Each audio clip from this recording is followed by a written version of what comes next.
చూసారు కదా ఎవరు ఎంట్రీ ఇస్తున్నారు. సో అనకాపల్లిలో ఉన్న వాళ్ళకైతే ఈజీగా తెలిసిపోద్ది. ఆమెని ఈ ఈవెంట్ ని చాలా బ్యూటిఫుల్ గా ఆర్గనైజ్ చేశారు.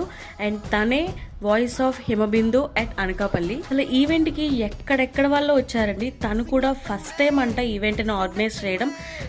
తనైతే చాలా హ్యాపీగా ఫీల్ అయ్యారు. అసలు ఈ ఈవెంట్ ని తను ఎందుకు ఆర్గనైజ్ చేశారు, ఉమెన్స్ అందరినీ ఒకే రోజు, అది కూడా ఉమెన్స్ డే రోజు ఎందుకు కలిసారో తన మాటలో వినేద్దాం.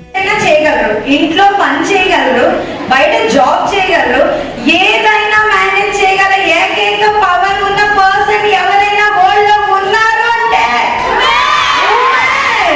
One and only women. So నేను కూడా ఒక ఉమెన్ కాబట్టి ఇవన్నీ చేయగలుగుతున్నాను. మెన్ ఒకటే చేస్తారు, ఓన్లీ జాబ్. బట్ ఉమెన్ తీసుకుంటే ఇంట్లో ఇంకా మంచి ఫన్ గేమ్స్, ర్యాంప్ వాక్స్ అన్నీ ఉన్నాయి. సో నెక్స్ట్ వీడియో కోసం వెయిట్ చేసేయండి. ఇంకా ఎవరైనా సబ్స్క్రైబ్ కానీ ఫాలో కానీ చేసుకోకపోతే చేసుకోండి.